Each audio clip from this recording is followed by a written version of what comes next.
All right, well, this is Aaron Squire coming to you guys again. I see we've got Irish, one of my biggest fans in the channel, so I appreciate you coming to our show. But tonight, episode 54, Try Hard Humans, we're going to be talking about some of the Hex updates, where they're talking about some art and some PvE stuff. We love PvE. We can't wait for the PvE to come. I've got Golden Saucer Guy on with me tonight.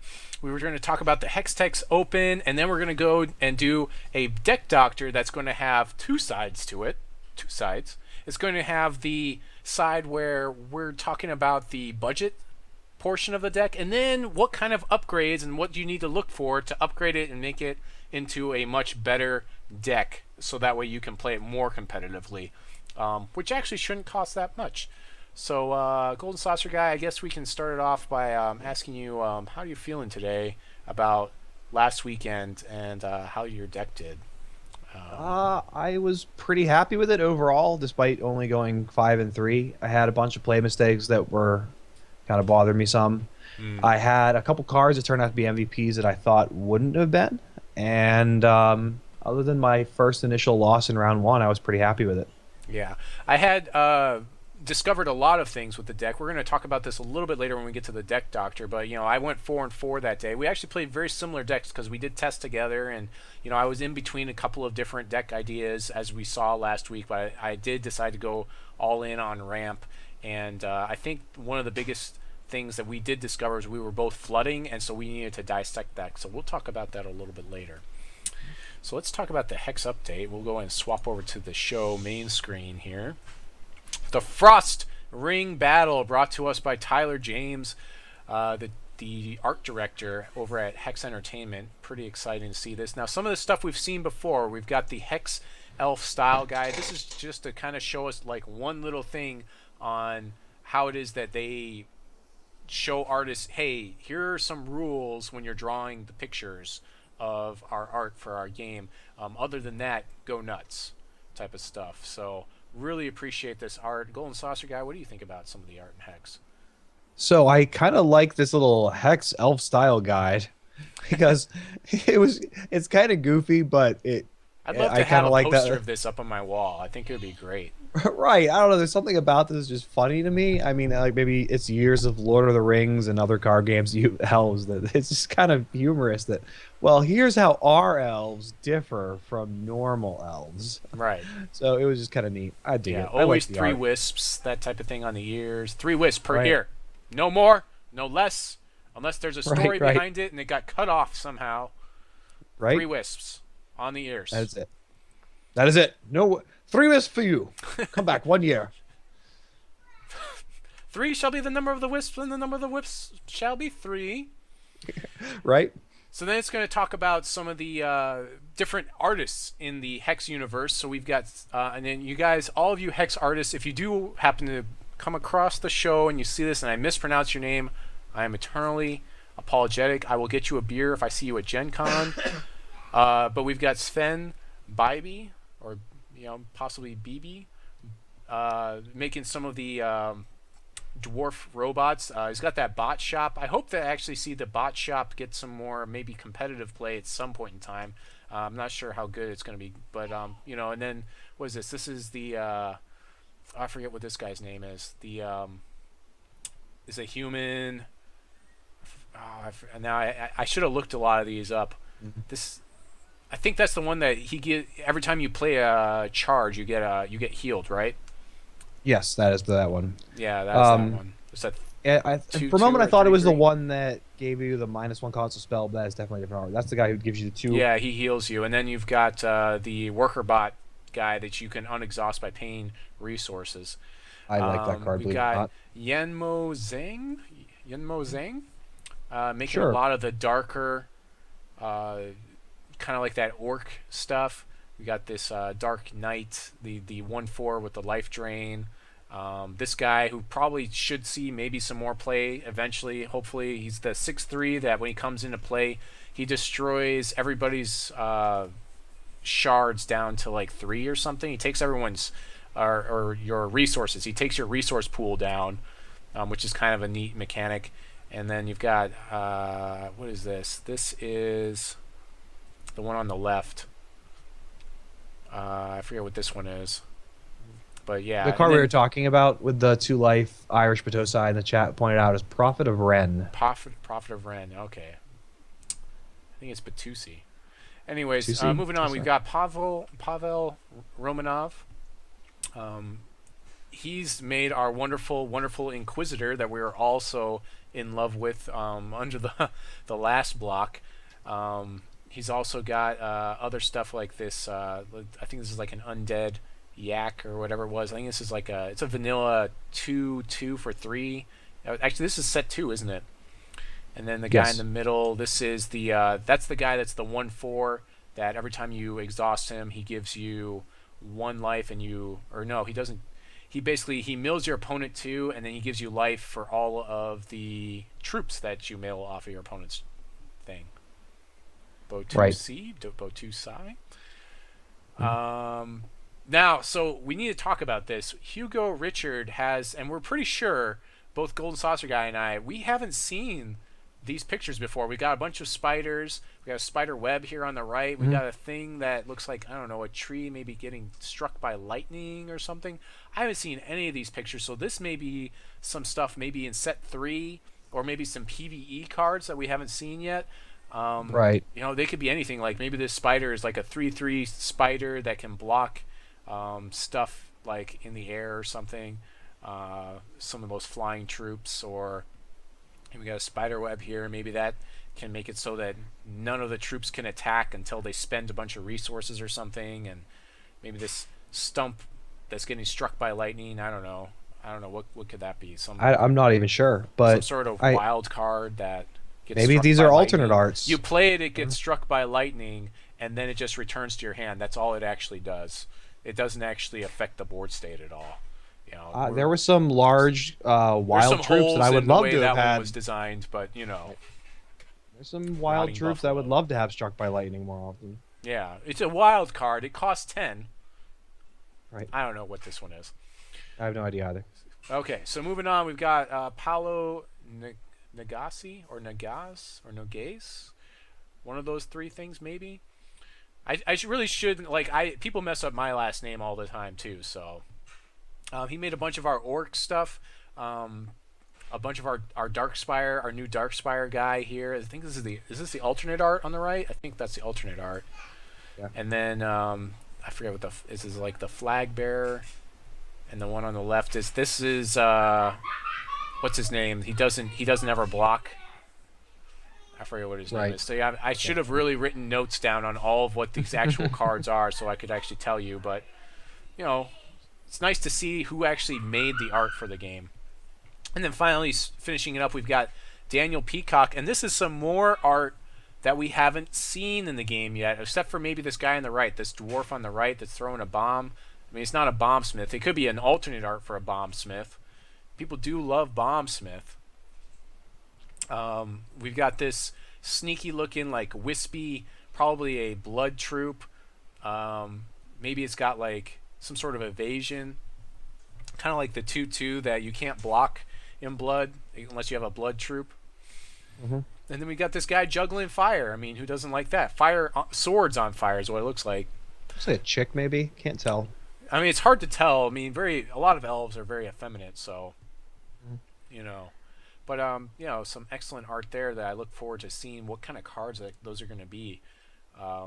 Maybe this fire starter guy comes into play and he gives you 3 fire swords in your hand, and then you can play them and equip them on your guys, and they can have the power of fire to like slash at some things once.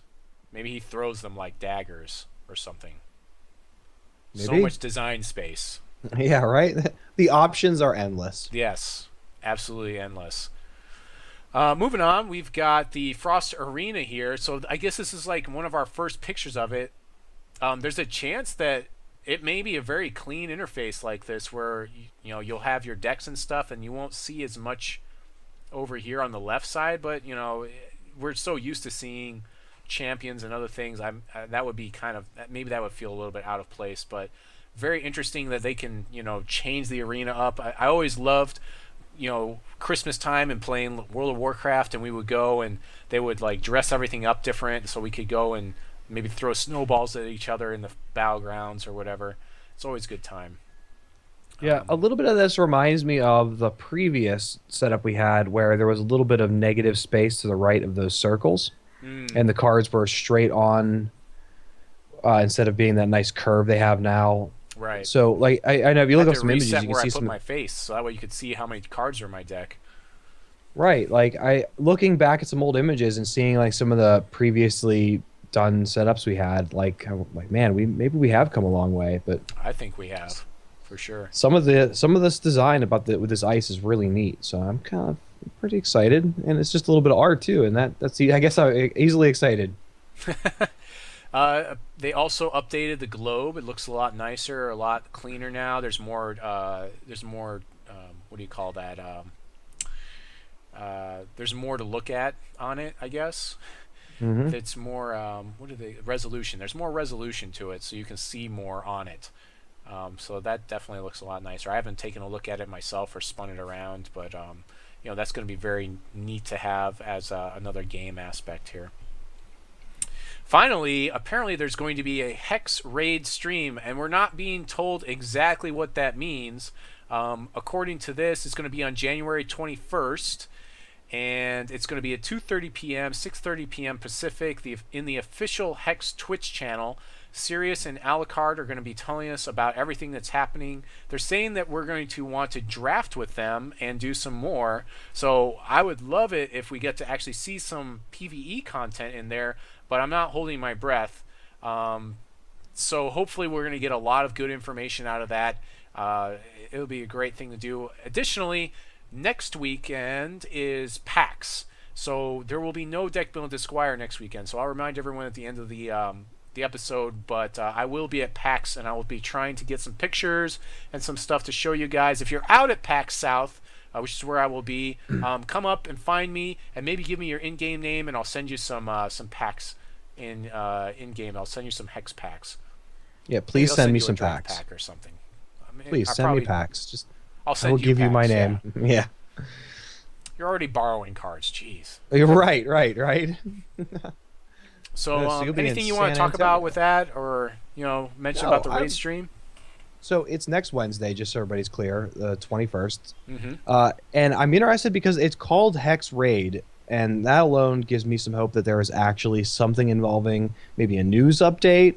Like I'm hoping for something a little substantial, because I know, like, if you log into Hex right now, and you start a counter as to how long it takes, or somebody asks you when PvE is coming, you will not make it to 20 seconds. It is the question when you're in chat.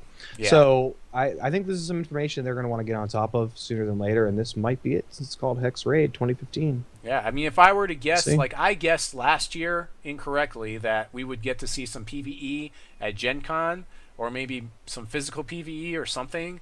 I think that's very close hold for them. So if you want to do any physical PvE, you got to go to Cryptozoic main base out in Cali. I'd like to. I would too. But if I were to guess, I think they may be holding out for Gen Con again this year, or maybe some other release event like what's it called? The video game one. Oh gosh. I'm just having it's a really bad week for me to remember things. With words and the words and the things and it's the AAA gaming convention, E3. Yeah, maybe E3 or something. I don't know, but there'll be a lot less of us at E3. So I don't even think we're gonna see. I'm gonna see any Hex at. We have some info in chat there. Hex Raid equals mini HexCon. 10 to 15 people are going to the Hex HQ, so they're raiding the office. Oh, I see. Okay. I think I did hear a little bit about that. There you go. Thanks for that correction, Irish. So, moving on. At the bottom of that, they talk about the Hex Tex Open Oberon. And just to remind everyone, this is tomorrow morning at 11 a.m. Eastern Standard Time. So that's 10 a.m. my time, which is Central Time. And it just kind of goes down from there. So it'll go 11, 10, 9 a.m. Mountain Time, and then 8 a.m. For all those people in California on the West Coast. and I'm not going to go through the whole thing on the different time zones. If you're in a time zone, I guess do the math. It costs $5 or 500 platinum, which is $5. And right now, the last time I checked, there was 41 people signed up, including myself, which is both a good thing and a bad thing, because it signals to me that there are enough people playing Hex to do a $5 tournament that I could pretty much go to my local Friday night place to play cards and find just about the same number of people, which is kind of sad, that are also willing to pay $5. So please, if you haven't signed up, I think there's still time. Sign up, do the Hex Text tournament, support these guys. They're trying to do this for you, the community. Although I would prefer to have a shortened tournament because I do have some things to do this weekend. I would much rather prefer to see more people turn out and us have a bigger tournament. Most of the names I saw on the list are competitive players, very well-known competitive players that have like top 16 or top 32 at least in a lot of other tournaments. So there you have it. Yeah, I want to jump in, but I wasn't sure. The deck I want to use is kind of mediocre, so I'm not really feeling it. But we'll see. I might come up with something tonight and jump in. Yeah, I mean, it's not too much, and you would be supporting these guys, so definitely get out there and do that. So speaking of decks, everyone knows that here on Deck Building with the Squire, my job is to help try to make your decks a little bit better. Now, we don't go into crazy depth of detail and moving one little card here and there and doing that from week to week, although we may in the future. But we do answer questions, and so here's a question from Jacquard. Maybe he's like Captain Jacquard. Something like that. Anyways, he says, "Hey mate, I watch your videos on YouTube," which I really appreciate. If you're out there, Jacquard, I really appreciate that. I like Hex a lot, but the problem for me is I guess that it's basically too expensive to create a very good deck, since gold is almost useless, which is somewhat true because a lot of people don't feel like they need gold, so we aren't seeing as much of an influx of gold, people putting their cards for gold on the auction house. Now, I will say that if you do need commons and uncommons, if you go the beggar route, now that I know that's really not the best way to go, if you just maybe say you're new and that you're trying to build something, then you might get someone that can help you out and give you some cards. I know that especially the Threshold podcast guys, if you ask them, they will definitely hook you up with some cards. If you ask me, I'll try to hook you up with some commons and uncommons. I hooked someone up with some commons and uncommons the other day. Yeah, I mean, I consider myself like a mid-level investment player in this. Like I've only maybe I don't get play sets of everything, and I probably have 2 or 3 play sets of commons and uncommons, no problem. I mean, I've given away a couple times to new players, so I mean, they're out there, and I think a fair portion of the community has most of the commons and uncommons. So yeah. So his question to me is, I saw one of the decks I liked at hextcg.com, but it cost 9k platinum, which is like $90. Do you have any cheaper decks like the 2 to 4k platinum range? Thanks. So to answer him, we went ahead and built this, what I like to call the try-hard human deck. And I think this is actually a pretty competitive deck. And of course, now we're going to see the part where, I thought it was going to crash on me. It didn't. HexTCG Browser and Deck Builder, thank you very much for not crashing. Thank you, Bogdan. Bogdan is the one that programmed this. Make sure you give this guy some clicks, too, on his little, because that's how he gets his pennies. If you click on these ads, that's how he gets his little pennies here and there. You don't have to subscribe to the ads or buy anything, but if you click on those, that helps him out. Just so you know, if you were wondering how that works. But we basically built this deck out of all commons and uncommons. Now, I wanted to stay all commons, but I found out that you really, really need certain uncommons to make this somewhat playable so we can have some answers. You can see how it plays all in basically the 2-3 range. So it's the classic 23 shards, aggro. We also have answers for some of the things that are metagame specific. So, sweep has always classically been a huge problem for aggro decks like this one. So we have 4 main deck, Verdict of the Ancient Kings, which is really there just to stop the sweeps. or to stop any other things that are trying to remove your troops from play. You're going to want to use these defensively, not typically offensively. Like, if someone's trying to burn your face, you probably let it through. Or if someone basically lays, like, maybe even if someone, like, well, you probably counter a soul marble, but I don't know, if there's something that's like less trying to like kill all of your troops, you probably just let it go, honestly, with the Verdict of the Ancient King. So we're playing some troops that are pretty solid all on their own. A lot of Swift Strike in here, not as much as the rare version, which we'll get to in a minute. The cost on the deck is $6. So he asked for something that was in the 2 to 4, so I'm a little bit high according to what he wants to spend, but I think we should be okay there, because some of these cards you can get for gold as well, and you can always draft and get them, or maybe even just ask some people and get them. The hardest cards probably for this player to get is going to be your Shard of Innovation and your Shard of Conquest. We're running both of those, so that's 8 of those. Those are going to be maybe a little bit more on the expensive side. Let's see, what are they going for according to Hex Updates? They say 54 cents. I know I picked up. So yeah, 63, 50 cents. So a lot of this deck's money, the spending of it is going into your shards, but that should get better as the market gets flooded with them, as they are uncommon, and they're out there for people to buy. So you figure the first weekend they were almost $1 a piece. Now they were dropped down to, before this last event, they were all down to about 30 cents a piece. Last weekend kind of kicked the prices up a little bit. So yeah, they're probably the most expensive part of the deck, but they're very accessible. I mean, you shouldn't. That's probably gonna be the only place you really honestly have to pay. I mean, a lot of these other cards are, people are sitting on 16 of them. So yeah, like Crackling Bolt's a popular staple in drafts, so there's gonna be a ton of these around all the time.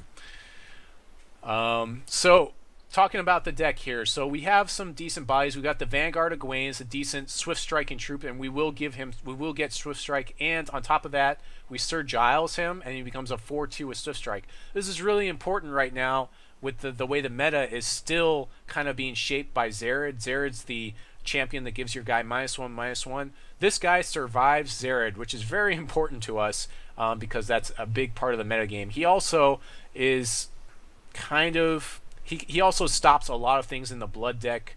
When he attacks in, your opponent doesn't want to block him. He only costs 3. He's 1 diamond threshold. Very solid troop for a common for this deck. I don't think that this deck really wouldn't want to play him as a human player. Another thing about humans that I personally focus on is looking at cards that are good by themselves, where they don't have to have inspire effects, where I feel like I can make trades.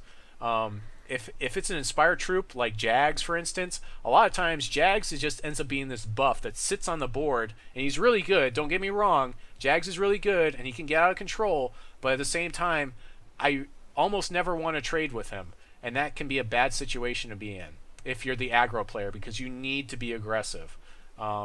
Anything on this Swift Strike and Vanguard of Gawaine before we move on? no, I like Vanguard of Gawaine. 3/2 first strike for 3, solid card. As for Jags, yeah, my experience has been people have him on the board. They don't use him to block. They don't swing in with him. So you might as well have a constant out that says that has his same ability. So yeah, I mean, maybe people need to be a little more aggressive with him. Moving on, we've got the Vanguard of Cerulea. Now, this card doesn't make it into the other deck, but it could. You could easily play this card. The other version of this deck, originally I designed it without having any ruby in it, or I'm sorry, any sapphire really in it. But in this version of the deck, it's definitely better because it's easier to access that sapphire. It's mostly an attacker. You're going to want to use its evasive flight to push, 2 or 3 damage if you've got Sir Giles. I mean, a 3/3 flight is pretty relevant. I must say it also blocks a lot of the flyers that are out there, except for Vampire King. So that's probably its biggest downfall for this common. But for a common, very solid troop to have. 3 damage with evasion is nothing to sneeze at for 3. Once you get the thing off. So yeah, no doubt. I mean, 2/3 for 3. That's it. You have a decent blocker. Flight is something that could. You might be facing an Angel. I mean, if you're playing this on Saturday, you're going to see some Angel of Dawn. So at the very least, you get a flyer blocker, keeps you alive for another turn, possibly. Right. I mean, or eventually you you can trade with Angel of Dawn. Eventually. Right. Once you get Giles off twice. which is a possibility because we'll go ahead and segue down into the Crackling Bolts. Crackling Bolt, a staple. Everybody knows it's good. This is going to help you get Giles off multiple times, get him off earlier. It's really important to get your Giles buff on your guys as soon as possible, so that way you can have a good board state to do things with. I mean, when we're looking at this guy, you could attack in with Vanguard of Cerulea. Your opponent blocks with Angel of Dawn, and it's a 2-for-1, but you could Crackling Bolt in the second main phase or Boulder Toss during combat or something. Right. Unfortunately, these are decisions you have to make. But speaking of which, if your opponent does play an Angel of Dawn, probably your best bet is to just Buccaneer it away. Buccaneer, we've seen, has been a staple in all of the control decks as well as the tempo decks. It's a very solid troop. It plays in Gore Feast, Gore Storm. Everybody's got him, so you can see his price is stable at 4. This is a must for this version of the deck. The other version of the deck has less of him because he is soft removal and he's not a great body necessarily on the ground. He's at 3/2. There are better things that we can do as a 2/2 body on the ground with rare cards, but not so much when we only have commons to work with. So, anything to add there, Buccaneer? No, it's a budget deck. I mean, you're kind of you're getting what you asked for. I mean, yeah, but Buccaneer overall is a solid card. I mean, that finds its way into a lot of decent quality decks. I mean, you can't go wrong with that being in there whatsoever. Can't go wrong with Buccaneer. Moving on, the Queensguard. So when we talk about Queensguard in this deck, we can't talk about Queensguard without talking about Royal Herald. Now, Royal Herald is probably one of the weakest cards in the deck as far as bodies go, but its job is mostly to fix you. Even after you get your champion ability off, it becomes a 3/1, which will most likely trade with something that your opponent has. It's not a great blocker, but it does fix you. Although it can fix you to a place where Queensguard starts either getting bigger or it buffs Queensguard that additional time. Queensguard is this amazing 1-drop for this deck. You open up with a Queensguard and your opponent's like, I don't even know if they're going to get to that 3rd threshold, but then you can do it on turn 2 with you have the possibility of doing it on turn 2 with Royal Herald. If you open up Diamond, and then you these are all unexhausted shards, obviously. You open up Diamond, play Queensguard. Then you play Royal Herald plus like Sapphire or Ruby, and there you are. You've got your 3rd shard, and Queensguard swings for 2, and then the following turn you keep playing shards, and Queensguard just keeps getting bigger. I've actually had opening hands where I've had 2 of them in my opening hand. It's just a very aggressive hand because on turn 3 or turn 4-ish, you can have 2 3/3s swinging away, and then it's something your opponent's going to have to remove eventually. And that removal, if it's going to Queensguard, it's not going to other things like Royal Cutblood or Sir Giles, your Vanguard of Gawaine, or other things like that. So I think it's a solid card. It's really underplayed. We talked about it a little bit last week. I really kind of wanted to play humans in this deck in this tournament tomorrow, but I don't think I'm going to be able to because I like stealing stuff too much. So we'll get to that deck later. So anything on Queensguard you want to add there, Golden Saucer Guy? Nope, Queensguard's great. Excellent fixing, nice creature. Moving on, we've got a Ruby Pyromancer. Now, Ruby Pyromancer is really good in most decks. In this deck, it feels more like a filler. This is a card I would probably trade for some of the rares when we get to the rare version of the deck. It has that Inspire, gives us more front ends. We have Swift Strike, so it helps us out there. It can help us get in range with our Vanguard of Cerulea of stopping those angels if we have to, or Vanguard of Gawaine, a 5/2 Swift Striker, or a debuffed with Xerath ability 4/1 Swift Striker is still very, very relevant in the format. That's pretty much it. The biggest problem again with Ruby Pyromancer is I don't want to swing with it, and I really want to play every troop I play. I want to be aggressive with. So that's the only issue I have with it, as it has that Inspirability, and this isn't really an inspired deck. Anything to add there, Golden Saucer Guy? No, I mean, I'd probably swing with the Pyromancer anyway. You always kind of want to hold back because you really want to pump up that next troop. In that case, sure, but it's obviously gonna have troop trauma coming in, so it's not gonna swing the initial turn anyway. So I mean, I like it all around. I don't think it's a bad body, even at 2/1. If you pump all your humans, it makes it a 3/1. So I mean, I think you get the value out of it, even if you only pump, say, 1 troop with it, and then it swings in and dies. Yeah, I wanted to find more good one drops for this deck, but I really couldn't. And Queensguard is really good. I believe we got some in the other deck, but they're rare, maybe, or something. I can't remember. We'll look at it in a minute. Mhm. Moving on to the Royal Cutblood. This one has been an all-star in draft, and it's still pretty good in constructed, but the removal is much heavier in constructed. This card also doesn't really block for us, which Queensguard and Sir Giles, Vanguard of Gawaine, Vanguard of Cerulea, all these cards block really well for us if we need them to. So we kind of want to have that, especially if we end up playing against the matchup that's the classic Gore Feast, Gore Storm. We need blockers. So that's why I'm only running 2 of these in here. You could run more if you want to be more aggressive. The problem is you're playing it on turn 3, and then you swing in, and you got to hope that your opponent hasn't established some sort of board state or have removal for it. You do have some protection when you're playing for Verdict of the Ancient Kings, and so like if you feel like the life drain is going to be super relevant and it's going to keep you ahead, and someone you don't have to worry maybe about extinction or something, you can still counter to support this guy. Obviously, like if someone's going to try to kill your Royal Herald or even maybe your Queensguard, you may not want to counter those, but I would say this is probably the one troop in the deck you're going to want to protect the most.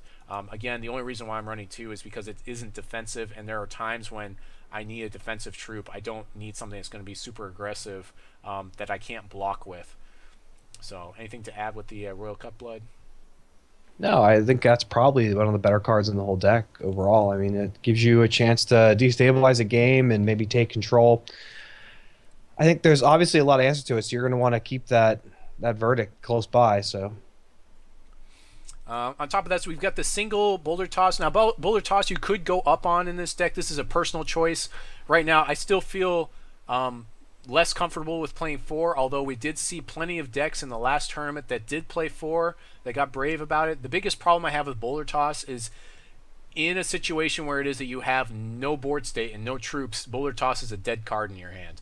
Other than that, it can be ridiculously good, as we saw in the last tournament. It is quick action speed, so that's pretty amazing. So, if anything, I don't know, maybe fix the ratios between Crackling Bolt and Boulder Toss, or make a choice to maybe get rid of some Solitary Exile because it's just as slow. It's got the double threshold, but you're mainly in Diamond anyway, so you should be fine there. Boulder Toss, excellent card. Probably mostly used as a finisher if your Queensguard's like a 5/5. I mean, that's 5 damage. But in this deck, it seems non-stellar, as most of your stuff is going to have like a 2 to 4 front end. It's not. It's much better when we're playing some sort of wild deck when we have much bigger troops. Anything on Boulder Toss there? Yeah, there's a couple things I like Boulder Toss for that I found out last weekend when playing. When you're playing the Master Moss and you do get that kill and it goes back to the 2/2, keeping that pocket Boulder Toss there is great, especially if they're sitting on a Filk Ape that's going to pop it back at the end of the turn. Take advantage of that 3 cost, do a quick action, get that Filk Ape or get that Master Moss off the board before Filk Ape turns it back into a 5/5. So they think you're doing a throwaway block when in reality you're actually killing their Master Moss. And Master Moss saw a lot of play last weekend. I think it's a great card. I would hope we see a lot more of it. So, I mean, I think Boulder Toss could be that card that helps you, basically throttle down a deck that's pushing hard and wild. Right. Obviously, Master Moss is going to be one of the most expensive cards in the format, so I don't expect everyone to have access to it. But Boulder Toss is definitely a great thing with that Master Moss. Moving on.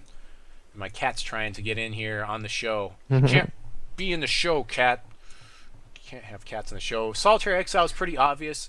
It's your answer to everything. It is your Swiss Army knife that just says no.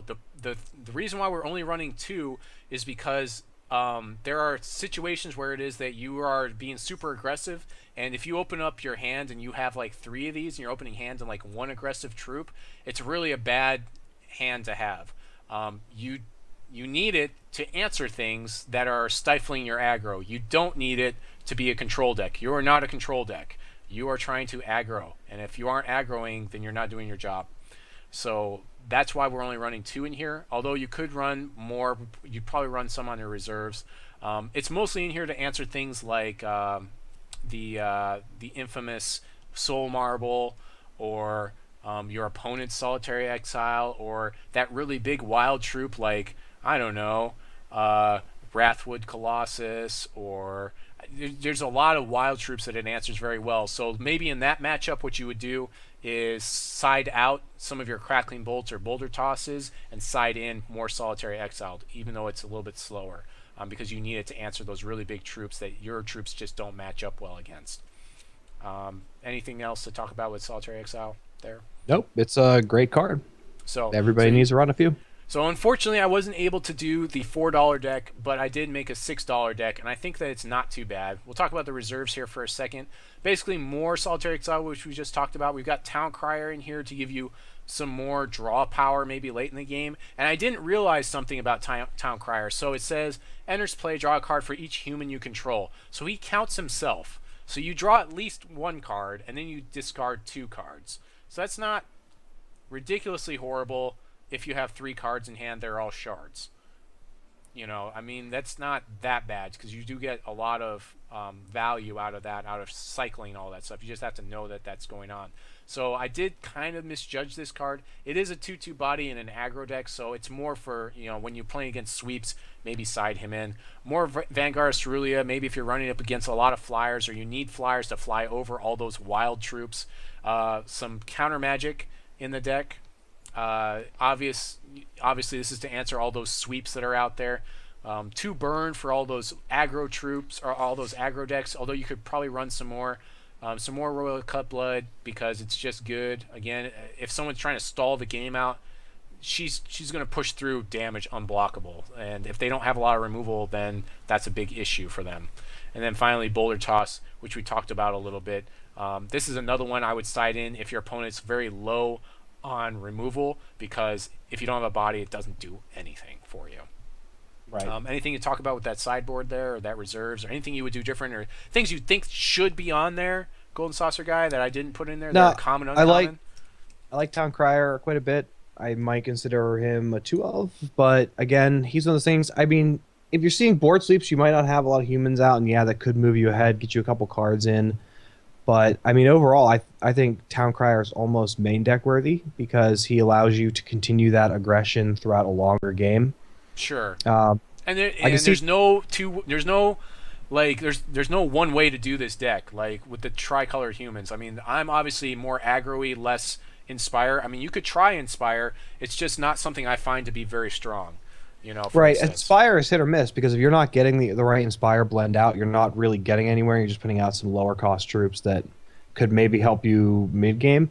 So I'm not entirely sure loading up with Inspire either, but I do like the Town Crier because it does give you that card advantage. I mean, if you're looking at having an Angel out and you really need a Solitary Exile, you're moving through your deck, getting some cards in hand. So the potential's there. I like him quite a bit.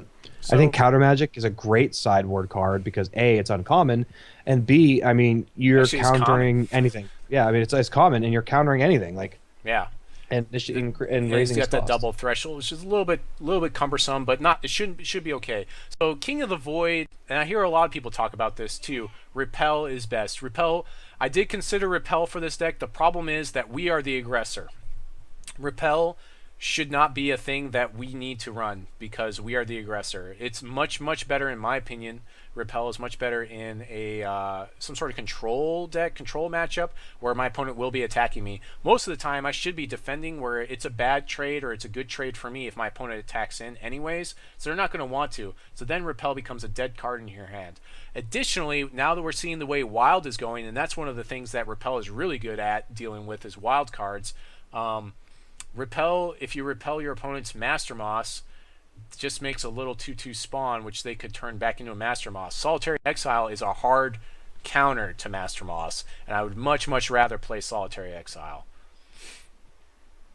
It could save you aggressor versus aggressor, maybe. Like if I'm swinging, and I mean, it's very much situational. Like I said, you know, it's to each his own. But I really don't find Repel to be something I typically want to play in aggressive decks. I've tried it, and I would much rather. There's so much removal to pick from in Diamond. I prefer playing Solitary Exile over Repel personally. Right. But I would not fault you for playing it.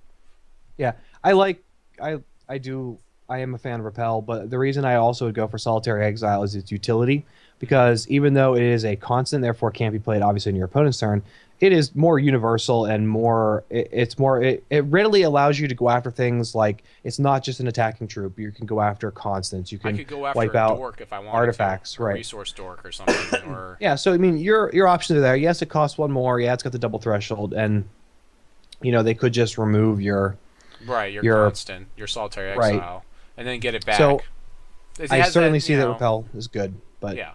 But, and the other thing is it's proactive. It's like when I need to attack and get rid of a blocker, Solitary Exile works much better than repel. So, and I'm the aggressor. Like, we've already declared that.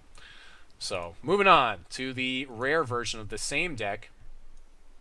So you'll see some of the similar things in here, but this deck is apparently $22 according to the way it's carded out. We still only have 4 of the 1-drop, so kind of lied there. Sorry about that. I did hear on the last podcast, I believe it was, what's his name? Nicholas Podrosky, Penachills. Penachills is talking about War Prodigy and how he thinks that there's some hidden potential in him. And I would have to agree, because War Prodigy is one of these cards that it could be by itself a 4/5 for 3. Seems pretty good, as long as you hit all those thresholds, and which is very possible in Tricolor Humans. The only thing is that you would need to balance a little bit more. This deck is much more in the Diamond Ruby side of things, and less so in the Sapphire, and we'll see that throughout the deck. How do you feel about War Prodigy? I mean, I have him as a 1-of in here, and I really like him because, unlike Inspire Troops, his effect hits the board now. It's like as soon as he hits the board, everybody gets his effect. And that's very I saw important. him last weekend, and he basically changed my entire plan going into the next turn. Yeah. I had to double up on my removal on him, and 2 turns later they played another one, which I had to focus on again. I felt like it was a card I had to deal with. I couldn't let it sit there because it basically obviously affects their whole board. So I spent time focusing on it, which set me off a little bit. Like, I had to throw my Boulder Tosses in. So for game 2, it said Boulder Toss had to go up. Had to pull burn better. 5 backhand is nothing to sneeze at. That's for sure. Yeah, I mean, I would probably run matches 2 up of. well against Angel if you're being aggressive. Matches up well against, like, not so well against Vampire King, because Vampire King just gains you life, and they're kind of ahead. Yeah, I mean, and the artwork's badass too. He looks like a dragoon. So he does look like a dragoon. The big swords. I love big swords. I always love big swords. So excellent card. I'm only running 1 in here because we're more in the, like I said before, the Diamond Ruby, and so like he's going to be harder to get to. Yeah, we already talked about Vanguard of Gawaine and my passion for him. Verdict of the Ancient Kings. You may ask yourself, why is there only 2 in here, but there's 4 in the other deck? Well, the other deck is cheaper, and we want to have some more aggressive troops in this deck. So we're only running 2 because we don't necessarily need it in our opening hands. We really just need it to deal with Extinction and Heat Wave. And even Heat Wave isn't that bad for us, and we don't need it in our opening hand. We need it kind of mid game. So maybe 3 in the main deck would be okay, but I don't think I would run 4 if you do have some of these rare cards if you're trying to run this deck. And that's unless it's game 2 and you're playing against Blood and they have Extinction, then you want to side in your 4. So that's why I've gone down to 2 here. So they have Highland Shinobi listed as $1.19 on average. I found buyouts right now as low as 70 cents. So the card's going fairly inexpensive as well. I think the overall deck cost in this might be lower than what they have listed. It's possible. Moving on, we've got a 1-of Solitary Exile, which we did talk about before. I went down to 1-of again because we were trying to be aggressive, and this allows me to play more troops and just have that one-off answer for like a problematic situation. That's mostly what it's in here for, but we're trying to be super hyper-aggressive, and this is mostly just to dump blockers or get rid of really annoying things like those big Wrathwood Master Moss or that one-off Soul Marble or something. Moving on, the Royal Herald, we've already talked about the combo between that and Queensguard. Nothing really more to cover there. The Royal Falconer, another really super aggressive card in this deck. When we do have our Gawaine off, this is 9 power on the board when we play him for 4 resources. I mean, it doesn't get any better than that.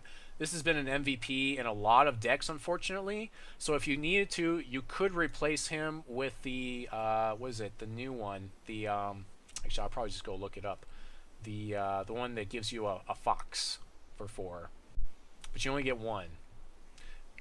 I forget what it's called, but right now it looks like it's pinging out around $1.44, $1.50, which is, I mean, that seems pretty good for such a powerful card for me, to me, Yep. and a card that goes in so many decks. Let's see, what's the other one called? The one with the fox. Let's just say Pet. Maybe it'll come up that way, and I'll look at Ruby while you talk about the Royal Falconer. Yeah, so Royal Falconer is a great card right off the bat. No, I don't think we could argue with that. Right now, it's going for an average of about $2 buyout, somewhere in that area. I think for $1, $2 buyout, it's a valuable card. I mean, it's worth picking up your 4-ofs. Yeah. In this deck particularly, it's got so much weight to it because they're going to have to take care of him overall, and he's going to be a target of their removal, which gives your focus away from other cards. So I mean, they have to deal with him. They can't just leave him out there. He's going to be a body that has to be, they have to answer to it. So again, I would go for it. He's much more of a you will answer me. Now the card I was thinking of was Sly Huntress. This gives you another pet. It's okay. There are probably even better 3-drops that you could play over Sly Huntress, but this is another card you could play that gives you that extra body. She becomes a 3/3 with Gawaine. She's probably better. If you were going to play her, I would play her with the pet, the one that gives you the mama bear. Right. Now, something I do like about Sly Huntress over the Falconer is its pet comes in at a 3 cost. So if you are running a little heavier on the Inspire and you like the Inspire angle more than other parts of it, yeah, the Fox pet comes in, it's got speed, and it's a 3 cost, so it's going to hit on a bunch of your Inspire powers. Yeah. So this is the card I was talking about. Like if you... Like, let's say that for some reason you just don't like Falconer. Maybe you run Royal Den Mother plus Sly Huntress, and then your pets get bigger. As long as Royal Den Mother's in play, you get basically 4 power for this, and then this guy or gal gives you a 3/3 and a 2/2. So that's pretty relevant. But Royal Den Mother also works with Royal Falconer and Shell Safe Sure Shot. Someone told me that there is a pet deck that's out there that runs basically Den Mother and a bunch of the pets. Seems like a pretty good value deck. Moving on. Another thing about the Den Mother before we go is it's also the Bear Mother comes out as a 3 cost. So again, another area where your Inspires hit. If you're running a lot of pets and you activate the Gawaine on the pets, I mean that the value is there. So you could throttle your opponent out by Bear into Falconer and be swinging in with 5 attack Falcons. So there's some beef there. Moving on, we already talked about Cutblood again. Not aggressive, or not defensive, so we're only playing 2 of them in here. It's one of those that just kind of breaks the line, pushes through that unblockable, gains you some health, and hopefully eventually may win the game as long as you can counter things that try to target it. A new card for us, though, here is Lord Benjamin the Wise. Now, he's a 1-of in here, but you could play maybe 2. He's unique, so I don't like having too many of them on the board, but his job is the same job that he had in the Gore Knights deck, which is draw me more cards, please. Give me more humans. And there's a ton of humans he could draw you. So definitely a good card. He becomes a 2/1 in the sky when you get your Gawaine buff off the first time. So very relevant in the sky, as an evasive troop that you can swing through with. Excellent troop to have in the deck. So any other obvious things about Lord Benjamin? No. Point out? Not at all. Moving on, we've got Highland Shinobi. So this card is amazing combo-tastic with that Crackling Bolt, right? So you can actually kill something and then exhaust something else and push your damage through, and that's what this deck is really about. If I were to say anything about rare cards for this deck, this is one of the ones that's a must. If you're going to play this deck, you should be playing Highland Shinobi. This card is ridiculous. It's got that 3 front end when you get your Gawaine power off that has Swift Strike. It exhausts troops. It's really an all-star for the deck. If you're going to play the rare version of this deck and you're going to put some money into it, you have to have Highland Shinobi to play it.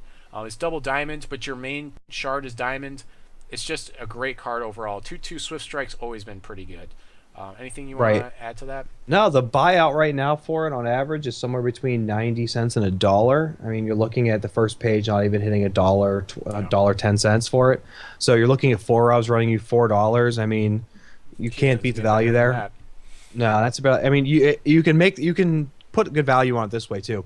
If you're looking at about $1 a purchase for that one, and you go buy a pack, the pack is $2 from them or auction house from somebody else, $1.75 for a pack. So you're spending less than the cost of a pack and guaranteeing you get the card that you want. So 2 of these cost about what one pack costs you. So and you know what you're getting. The value is there. Yeah, when you buy packs, you should be looking at the pack and saying, you know, I'm getting all these commons and uncommons, but I'm really just buying the rare. If you look at it that way, then you can kind of make things more cost effective and try to figure out what you're actually getting on them. Or you can always go and draft as well, and then, you know, collect your collection that way and kind of get some things. I mean, there's more than one way to win at draft. I mean, there's 7 losers in every draft, but if you draft a card that's worth the amount of your draft, are you really a loser if you lose in the first round? Probably not. I mean, there's no REL right now. There's no rating in the game that I know of right now. So moving on, we've got the Forgotten Monarch. This is the other card. If you're going to run the rare version of this deck, both this and Shinobi are your musts. This card is also ridiculous. It says it costs 5. It really pretty much usually costs you between 3 and 2. And so if you look at the way it reads, it says this has cost -1 in all zones. So in your deck, in your graveyard, and in your hands, and on the table, for each different threshold that you have. And you're running triple threshold, so it most of the time will cost you 2 or 3 if you haven't got that third one out yet. Cost you diamond. Again, this is our main shard for the deck. And then what we're running in it is we're running Major Diamond of Solidarity, which gives all your troops +1/+1, so it buffs everybody on the board. And then also we have Minor Ruby of Flames, so this gives it that evasive property as well. Forgotten Monarch is a lot like your Royal Cutblood, except that he could actually block for you if his back end is buffed up enough. The only problem with him is he's not actually human. So the biggest mistake you can make, and I seem to make this mistake all the freaking time, is I will buff him with my Gawaine ability, and my humans won't get buffed. Please, please, please, look at what you're buffing before you buff it, and don't buff this guy. Don't be like me and make that silly, silly mistake. I don't know if there's any other necrotic mages in here. Okay, so there's Lord Ben. So if you buff Lord Ben, because he's a mage and Forgotten Monarch is a mage, they buff each other. So he's a really good target for that. Anything else that shares with the type mage with him, I don't know if there are anything. I think someone mentioned another card we could put in here with the mage, type mage, to share that buff a little bit more. But, I mean, he swings in and he's unblockable anyway. So, I mean, what's the big deal? Why do I need to get my Sir Giles Rowan buff on every single guy in my deck? Isn't it enough that it hits every human and I've got this cool necrotic mage that can buff himself? I think he's good. Yep, I think he's a great card. So jump on him. Again, he's another card that's only running around 95 cents to $1 on average for buyout. I mean, you might be able to snipe some bids that are a little lower than that. So again, under $2 for the pack, pretty much a no-brainer. I mean, you could run like Royal Valkyrie, but this card is just too clunky and too expensive for the curve that we're running in the deck. I'm trying to see if there's any other mage in the... Yeah, I'm not seeing any other real mage in our shard colors. I think there's 1 or 2 others that we could pick up. Looks like it's Hex CCG browser's running a little bit slow right now. Let's see. So yeah, the Forgotten Monarch and the Highland Shinobi are your musts if you're going to build a rare version of this deck. Everything else is like to your style or what you want to do, but if you're not running these, you're probably doing it wrong, in my opinion. Moving on, we've got 2 Buccaneers in here. So you're thinking to yourself, Buccaneer's so great, why don't you run 4? It's for the same reason that we're only running like 1 Solitary Exile, and we're only running, you know, we aren't running like Boulder Toss or other things in here as well. It's just a card that is removal, and it's soft removal, which means they can just replay it. So it gets things out of the way for a turn, or it might let me bounce something back to my hand to replay it. But there's very few things in here I want to do that with besides like Falconeer. I can't think of anything else that I would want to bounce in here really. Yeah. No, I think the good response to why you're only running 2 of those and 1 of other stuff is because you have to ask yourself, like, what is my deck here to do? Yes, absolutely. You know, and what is the focus? Is the Buccaneer bad? No, it's a great card, but it doesn't further the goal of the overall deck. And when you're building your deck, as you'll be able to agree with here, like you want to make sure you're staying true to your focus. Like, what is it that you want this deck to do? Right. And you need to be able to recognize those cards, though they're good, might not necessarily fit in the overall scheme of your deck. And this is, again, good card, doesn't always work as a 4 of. Right. So yeah, I think in this deck, like, it wouldn't be wrong to run it as a 4 of in here if you wanted to do that, but I think that you're going to get much more value out of playing some tougher troops, because a 2/2 that becomes a 3/2 with, you know, it's kind of you know, like without that swift strike, or without him, you know, getting out of control with Queensguard and becoming like a 5/5 or a 6/5 or something, or, you know, Royal Falconer. They're just much better things. He feels more like a buff for our Royal Falconer than anything else, and maybe once in a while we'll pull a troop off the board or something. He is really nice to play against those wild players, though, because that is something that, you know, can, if they have that one blocker that they need, you can bounce it. So he does help out there. So that's why we do have 2 of them on the reserves for that matchup. So moving on to the reserves, we've got 2 more Verdict of the Ancient Kings, again, for those sweep matchups, and then 4 Countermagic. I'm not sure that I really need 4 like 8 counter spells in this deck, but I have them there. There are definitely other things. You could definitely go down on the Countermagic. I do feel like you kind of want 2 or 3 Solitary Exile, though. I don't think I would go below 2 on the reserves. Beyond that, I can see some reasons why you'd want to leave counters in there. There's a lot of cards floating around right now that are better to counter them than have to worry about dealing with them once they're out. So I can see you sliding that adjustment in from being slightly less aggressive and more, you know, sit and wait. Other cards you may ask, like, why aren't these cards in the deck? One of them would be Soul Marble, and I don't think it would be necessarily wrong, like I've said a lot tonight, to place Soul Marble in this deck. However, I feel like it's too slow for what we're trying to do.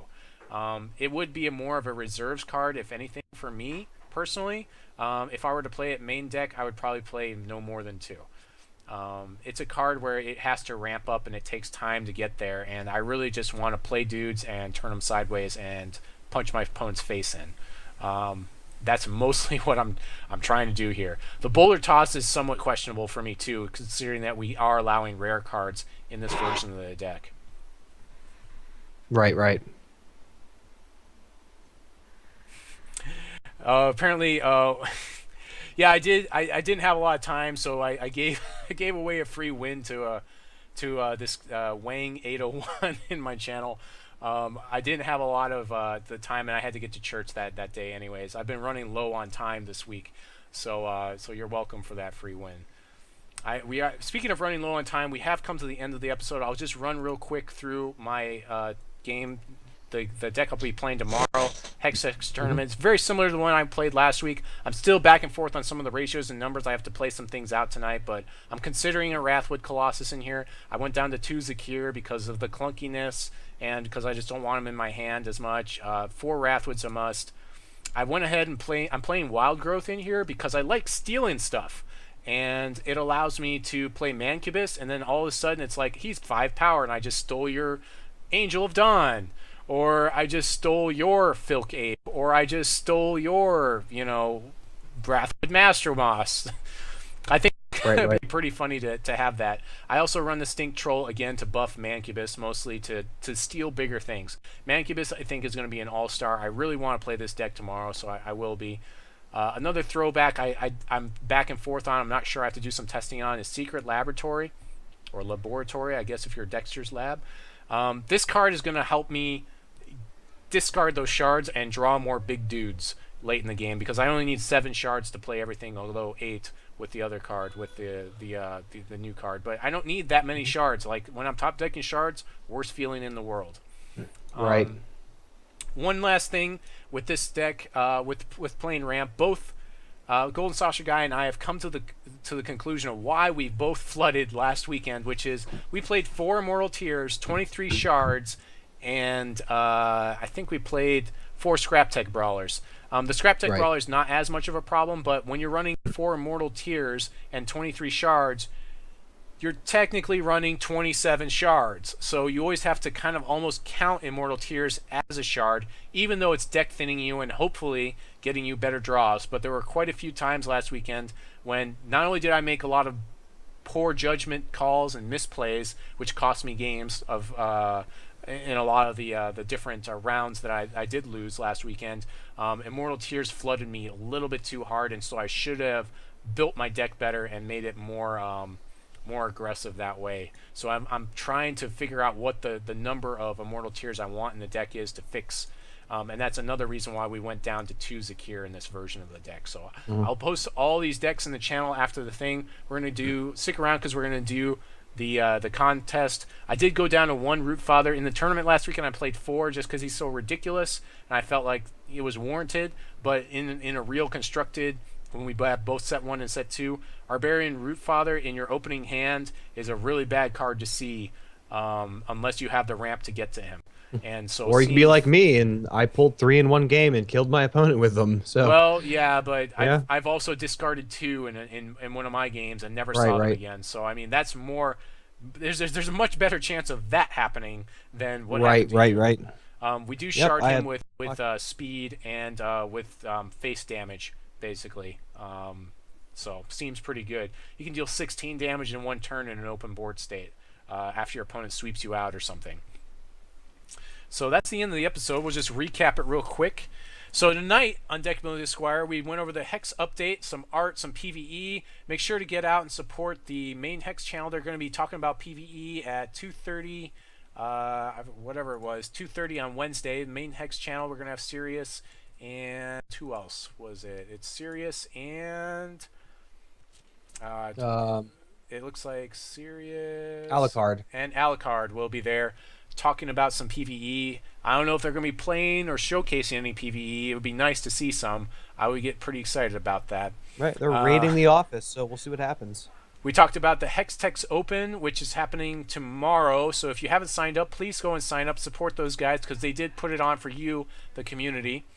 And then we went ahead and answered my viewer's question, and I just want to put it out to you guys that here's what we're going to do. I got no responses on my YouTube video. So every week on YouTube, if you post a deck, if you give me any responses at all, I will get back to you. I will pick one person to win a pack, and I'll award it on next week's show, except it'll be next week's show because there will be no next week's show. Just as a reminder, no Deck Building with the Squire next week because of children crying. No, because of PAX. Because of PAX. Right. Obviously. Right. You'll be in what, San Antonio? Is it?